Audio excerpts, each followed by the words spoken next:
বাহ, আমার গোয়াল ঘর তো একেবারে রাজপ্রাসাদ করে দিয়েছো হে। তুমি তো খুব কাজের। নাও চলো, এবার খেতে চলো। বাবা, এ তো অনেক আয়োজন। না ভাই, অনেক আর কোথায়, সামান্য মাছ ভাত একা হাতে আর কতই বা পারবো। তোমার বুঝি আর কেউ নেই? না গো, একটা মা মরা ছেলে আছে। সারাদিন কাজকর্মে থাকি, সময়ও দিতে পারি না।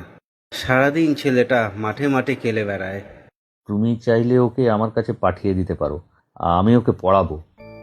এ, যদি তোমার কোনো আপত্তি না থাকে। না না, আপত্তি থাকবে কেন? তুমি একজন খুব ভালো মানুষ, আমার কত উপকার করলে। তবে আমি কিন্তু তোমাকে অনেক টাকা দিতে পারবো না।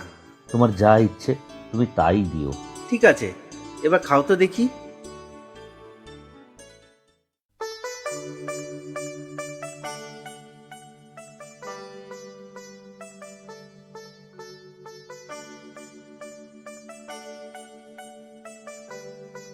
বাহ, তোমার স্কুল তো ভালোই চলছে দেখছি।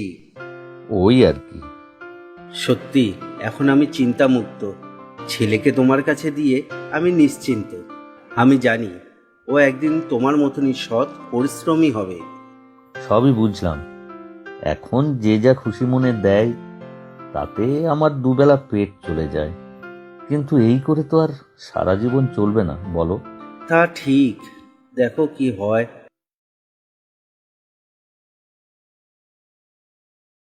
হাতে বেশ কিছু টাকা হয়েছে, এবার রং কিনে বাড়িটা রং করে নেই।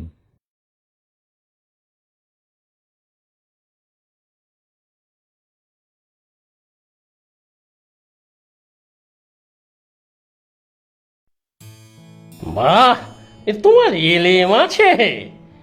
বাড়িটাকে তো একেবারে রাজপ্রাসাদ বানিয়ে ফেলেছো। এবার থেকে তুমি এ বাড়িতেই থাকবে। আচ্ছা, সে দেখা যাবে। এবার বলো দেখি, তোমার কি খবর? আমার খবর ভালোই। এই বাড়িরই একটা ঘরে পাড়ার বাচ্চাদের রোজ পড়ায়। যে যা দেয় তাতে দুবেলা কোনো রকম পেট চলে যায়। কিন্তু তোমার তো ব্যবসা করার ইচ্ছে। সেটার চেষ্টাই তো করছি, কিন্তু বাচ্চা পড়িয়ে যা রোজগার হয় তাতে তো কাঁচা মাল কেনারই টাকা উঠছে না। তবে একটা উপায় আছে। কি উপায় খুড়ো? তুমি তো আমার মায়ের গয়নাগুলো নিলে না, সেটা দিয়ে এই স্কুলটা বড় করো। কিন্তু খুড়ো, তা কি করে হয়? আমার বাড়িতে যখন স্কুল, তখন আমার মায়ের গয়না কাজে লাগাতে আপত্তি কোথায়? স্কুলটা বড় হলে আয়ও বাড়বে, আর তখন এই গ্রামের কোনো শিক্ষিত ছেলের হাতে স্কুলের দায়িত্ব দিয়ে নিজের ব্যবসার পরিকল্পনা করতে পারবে। ঠিক আছে খুড়ো, তুমি যা বলছো তাই হবে। তবে আমারও একটা কথা আছে, তোমার মায়ের নামে স্কুলের নাম হবে। আচ্ছা আচ্ছা, তাই হবে খন। এই তো রঘু এসেছে। জানো তো খুড়ো, রঘু এই পাশেই থাকে, খুব ভালো মানুষ। ওই তো প্রথম ওর ছেলেকে আমার কাছে পড়তে পাঠালো, তাই দেখা দেখি পাড়ার বাকি বাচ্চারাও এলো। তা এটিকে এই কথা বলতেই তো আসা।